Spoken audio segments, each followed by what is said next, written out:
तो सिनेमा के शुरुआत में हम माइकल जैक्सन को देखते हैं जो अपने कॉन्सर्ट के लिए आगे बढ़ रहे थे।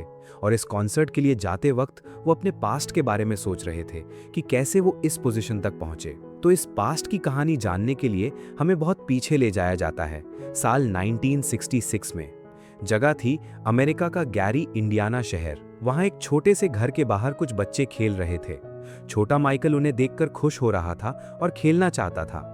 लेकिन माइकल के पिता जोसेफ बहुत ही स्ट्रिक्ट इंसान थे। उन्होंने माइकल को खेलने नहीं दिया, बल्कि उसे और उसके भाइयों के साथ खड़ा कर दिया। वो कुल 5 भाई थे और उनके पिता ने उन पांचों को मिलाकर एक बैंड बनाया था। उसी की प्रैक्टिस हो रही थी। माइकल गाने में बहुत ज्यादा एक्सपर्ट था, इसलिए उनके पिता जोसेफ उसे और भी बेहतर ट्रेनिंग दे रहे थे। लेकिन माइकल की मां कैट को यह बात बिल्कुल पसंद नहीं थी। उनका मानना था कि वो एक छोटा बच्चा है, उसे भी खेलने का और आज़ादी से जीने का हक है। लेकिन जोसेफ के स्ट्रिक्ट होने की वजह से वो कुछ नहीं कर पाती थी। उसके बाद रात को पूरा परिवार एक साथ खाना खा रहा था। सब बहुत खुश थे। तब पिता जोसेफ ने सबको बताया, तुम सबको एक दूसरे के साथ खड़े रहना होगा, क्योंकि तुम पांचों को एक बार में परफॉर्मेंस करने का मौका मिला है। तब माँ कैट ने कहा, माइकल की पढ़ाई तो अभी बाकी है। लेकिन जोसेफ ने जवाब दिया, पढ़ाई करके जो मिलेगा उससे ज्यादा गाना गा के आगे बढ़ा जा सकता है। कुछ पाने के लिए कुछ ना कुछ छोड़ना ही पड़ता है। और बाकी भाई भी इस बात पर राजी थे। इसके बाद जोसेफ ने माइकल को सिखाया कि कैसे गाते गाते म्यूजिक भी बजाया जाए और डांस भी किया जाए। ये देखकर सब बहुत इंप्रेस हुए और उनके ग्रुप का नाम रखा गया जैक्सन 5, यानी फैमिली का नाम जैक्सन और 5 भाइयों के लिए 5। इसके बाद वो छोटे छोटे क्लब्स में जाके जैक्सन 5 के नाम से डांस परफॉर्मेंस देते थे और वहां मौजूद लोग उन्हें बहुत पसंद करते थे। माइकल की एक खास आदत थी, वो हमेशा पैरों से डांस करना चाहता था। वो पैर घुमाकर नाचता था, जिसे देखकर लोग कॉइन्स फेंकते थे, यानी सब उसे बहुत पसंद करते थे। जब सब घर वापस आए और सोने की तैयारी कर रहे थे, तब जोसेफ ने सबको प्रैक्टिस के लिए तैयार होने को कहा। साथ ही वो माइकल पर इसलिए भी नाराज थे क्योंकि उन्होंने माइकल को पैरों से डांस करने से मना किया था।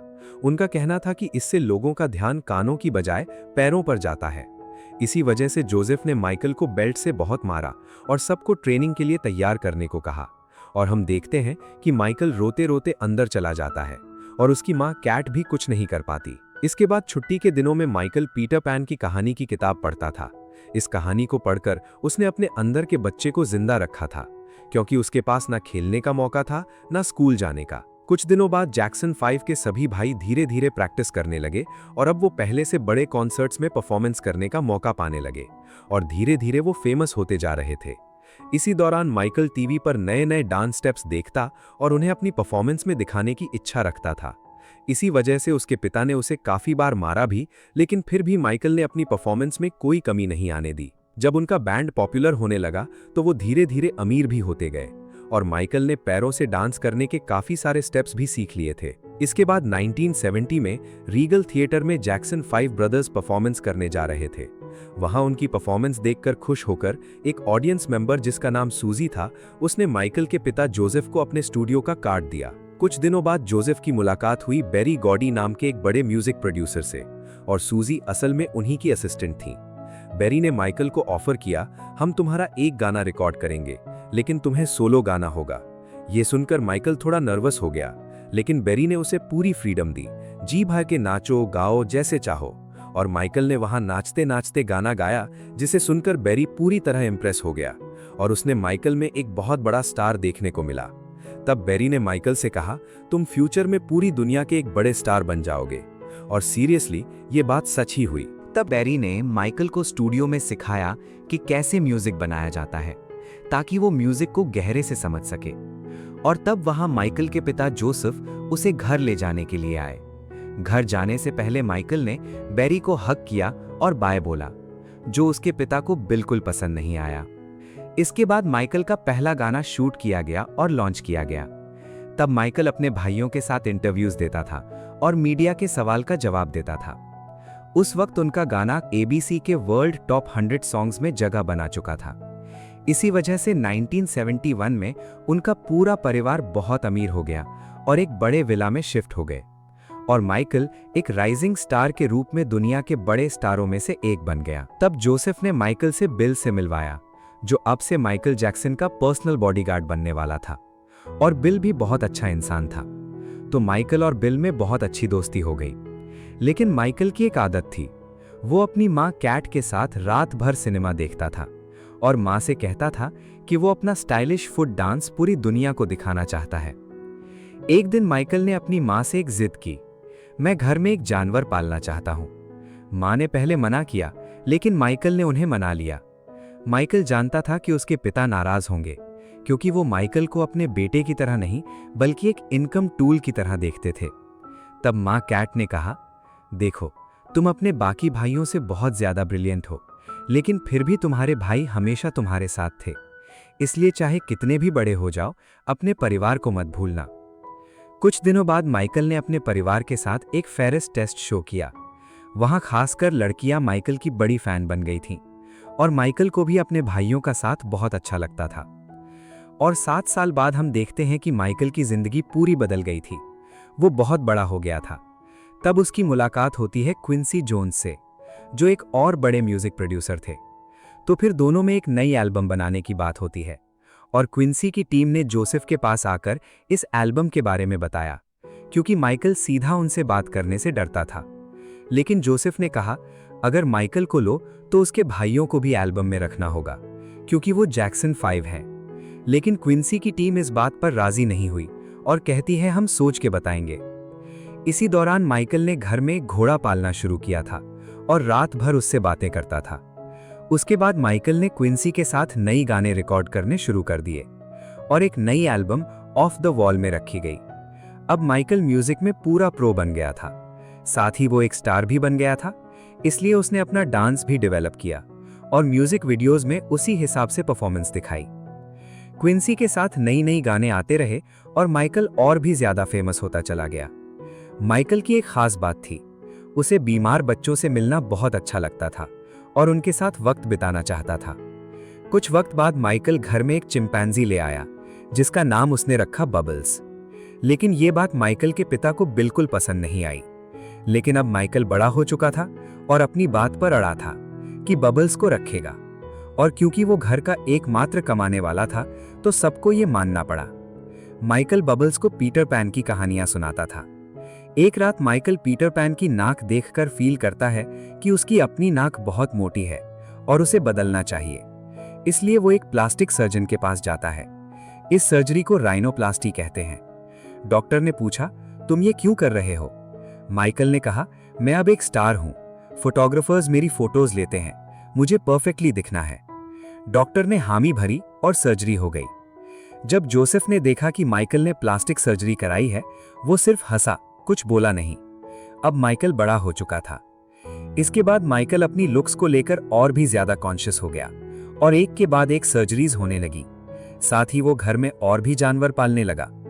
फिर जोसेफ ने अपने सभी बेटों को बिठाकर बोला कि एक भाई बैंड छोड़कर चला गया है, लेकिन जैक्सन फैमिली इससे नहीं टूटेगी, और वो 4 भाइयों के साथ एक नई टूर प्लान करता है। लेकिन माइकल इस बार राजी नहीं होता। माँ भी इस बार अपने बेटे का साथ देती है। जोसेफ नाराज हो जाता है और मारने के लिए आगे आता है, लेकिन माइकल इस बार डरता नहीं। वो गुस्से में वहां से चला जाता है। गाड़ी में बैठकर बाहर के फैंस के सामने माइकल मुस्कुराया, लेकिन अंदर से वो पूरा टूट चुका था। इसके बाद माइकल अपने बॉडीगार्ड बिल को अपने बचपन की कहानी सुनाता है कि कैसे पिता के जुल्म की वजह से उसने कितना दुख सहा और अब से वो सभी टूर्स सोलो करना चाहता है। तब बिल ने माइकल को सलाह दी, तुम अब 18 साल के हो चुके हो, चाहो तो अब अपने पिता से दूर रह सकते हो। ये सुनकर माइकल सोचने लगा। इसी दौरान माइकल अपने भाइयों के साथ कुछ टूर्स कर रहा था और माइकल की पॉपुलैरिटी की वजह से सब शोज हाउसफुल थे। शोज के बाद माइकल अपने म्यूजिक डायरेक्टर से मिलता था। वहां जॉन ब्रांका नाम का एक लॉयर था जो माइकल को लीगल सपोर्ट देने वाला था। सब जानते थे कि माइकल अब सोलो टूर्स में इंटरेस्टेड है। माइकल ने जॉन से बात की और जाना कि वो बड़े सिंगर्स के केसेस हैंडल करता है। माइकल ने जॉन से रिक्वेस्ट की, मेरे लिए काम करो। तब लॉयर ने सलाह दी, अपने पिता को मैनेजर की पोजीशन से हटा दो। माइकल राजी हो गया और जॉन ने लीगल प्रोसेस शुरू कर दी। उस शाम जोसेफ को पता चला कि माइकल ने उसे मैनेजर की जगह से हटा दिया है। जोसेफ बहुत नाराज हुआ। माँ कैट से बात करने लगा, लेकिन माँ ने कहा, वो बड़ा हो गया है, तुम उसे मार नहीं सकते जैसे पहले करते थे। और इस बार सीधा अपने बेटे का साथ दिया और पिता से झगड़ा किया। मां ने कहा, तुम माइकल की जिंदगी को अपने कंट्रोल में मत रखना, वो अब तुम्हारा केज में बंद परिंदा नहीं है। जोसेफ ने कहा, मैं जो कुछ भी किया वो उन्हीं के लिए किया, मैंने उन्हें बनाया है। मां कैट ने कहा, तुम चाहे जो भी सोचो, लेकिन तुम किसी की जिंदगी कंट्रोल नहीं कर सकते। कुछ दिनों बाद माइकल और बिल साथ में शॉपिंग करने गए। वहां कुछ बच्चों ने माइकल को पहचाना। माइकल वहां खड़ा होकर उन सभी बच्चों को ऑटोग्राफ के साथ गिफ्ट्स भी दे रहा था। माइकल छोटे बच्चों को बहुत पसंद करता था, क्योंकि उसने खुद अपना बचपन कभी अच्छे से नहीं जिया था और उन्हीं बच्चों में वो अपना बचपन ढूंढता था। कुछ वक्त बाद जोसेफ ने माइकल को एक चिट्ठी दिखाई और कहा, मैं जो भी किया अपने परिवार के लिए किया, ये याद रखना। लेकिन माइकल ने इसका कोई ध्यान नहीं दिया। इसके बाद हम देखते हैं कि माइकल कैंसर के बीमार बच्चों से मिलने गया था और प्रोड्यूसर जॉन के साथ भी उसकी अच्छी दोस्ती हो गई थी। माइकल अब बाकी सबसे दूर रहकर अपनी तरफ से अपना काम करना चाहता था, क्योंकि वो अपनी पर्सनल लाइफ में बहुत ज्यादा लोगों को पसंद नहीं करता था और जॉन ये जानता था। इसी दौरान माइकल अपने अगले एल्बम्स के लिए सोचने लगा, कैसे म्यूजिक वीडियो बनाएगा, कैसा परफॉर्मेंस करेगा। हर सुबह वो घर में बनाए हुए एक स्पेशल स्टूडियो में आता था और इन सब चीज़ों के बारे में सोचता था, लेकिन कोई आइडिया नहीं आ रहा था कि क्या गाना लिखे, कैसा म्यूजिक वीडियो बनाए। तब उन्होंने देखा कि शहर के ब्लैक लोगों के बीच गैंग वॉर बढ़ गई थी। एक गैंग दूसरे को मार देता था। ये देख माइकल का दिल टूट गया। वो समझ नहीं पा रहा था कि लोग एक दूसरे को इतना क्यों नफरत करते हैं। तो माइकल ने ठाना, इन्हें बदलना होगा। माइकल अपने बॉडीगार्ड बिल को साथ लेकर उन गैंग्स के सीक्रेट क्लब गया, जहां वो लोग डांस परफॉर्मेंस भी करते थे। वहां माइकल ने उनसे बात की और उन्हें एक ऑफर दिया, तुम गैंग वॉर मत करो और मेरे नए म्यूजिक एल्बम के म्यूजिक वीडियो में डांस परफॉर्म करो। सब खुश हो गए, राजी भी हो गए और माइकल के साथ नाचने लगे। साथ ही माइकल उन्हें स्टेप्स भी सिखा रहा था। समझ गए, माइकल सिर्फ एक अच्छा आर्टिस्ट ही नहीं, दिल से भी एक बहुत अच्छा इंसान था। इसके बाद आया माइकल जैक्सन का वो मशहूर गाना बीट इट, और उस बीट इट गाने के बैकग्राउंड डांसर्स या म्यूजिक वीडियो जो बनाया गया था वो उन्हीं गैंगस्टरों की मदद से बनाया गया था। लेकिन बीट इट बनने के बाद भी माइकल के प्रोड्यूसर को पूरा यकीन नहीं था कि ये एल्बम का मेन गाना बने। इसी दौरान माइकल एक हॉरर मूवी देख रहा था और उस हॉरर मूवी से इंस्पायर होकर उसने एक अलग चीज सोची और उसने थ्रिलर नाम का एक गाना बनाया। इसके बाद उस थ्रिलर गाने की पूरी मेकिंग दिखाई गई। इस गाने में माइकल का स्टाइल बिल्कुल अलग था। माइकल ने इस म्यूजिक वीडियो के लिए इतना मेहनत की, बार बार चेंज करता रहा और बार बार बेटर करता रहा।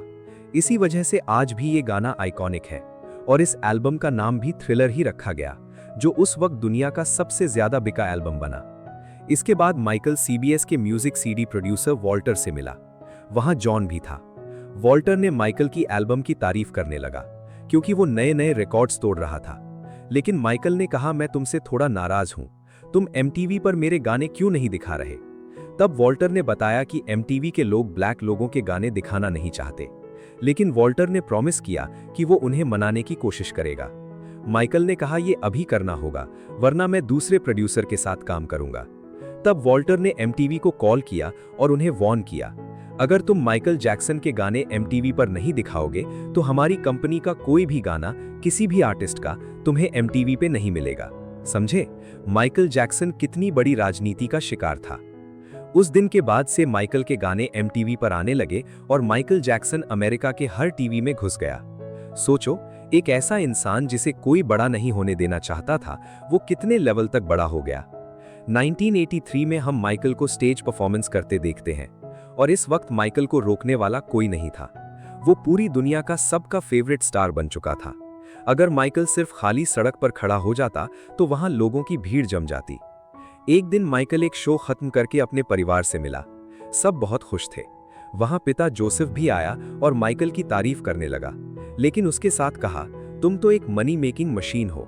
ये सुनकर परिवार में सब नाराज हो गए। माइकल भी नाराज हुआ और जोसेफ ने गुस्से में साइड में जाके पीना शुरू कर दिया। कुछ दिनों बाद डॉन किंग नाम का एक बॉक्सर प्रमोटर जोसेफ से मिला। वो चाहता था कि माइकल जैक्सन अपने सभी भाइयों के साथ अमेरिका के सभी जगहों में एक टूर करे और इस पूरे टूर को स्पॉन्सर करेगा पेप्सी कंपनी। लेकिन डॉन किंग को विश्वास नहीं था कि माइकल अपने भाइयों के साथ परफॉर्म करेगा। लेकिन जोसेफ ने गारंटी दी, तुम अपना काम करो, उसे मैनेज करना मेरी जिम्मेदारी है, और उसने कुछ एडवांस पैसा भी ले लिया। रात हो गई और हम देखते हैं माँ कैट और माइकल जैक्सन टीवी देख रहे थे। फिल्म खत्म होने पर माँ कैट सोने चली गई। तब माइकल अपने कमरे में आया और वहां उसने अपने पिता जोसेफ को देखा। जोसेफ माइकल की तारीफ करने लगा क्योंकि वो अब दुनिया का सबसे बड़ा स्टार था। तब माइकल ने पूछा, आपका यहां आने की क्या वजह है? जोसेफ ने कहा, अपने भाइयों के साथ मिलाकर एक लास्ट टूर करो। मैं चाहता हूं कि तुम ये मेरे लिए नहीं बल्कि अपने भाइयों के लिए करो। तब माइकल ने कहा, डैड, मैं अपनी जिंदगी अपने हिसाब से जीना चाहता हूं।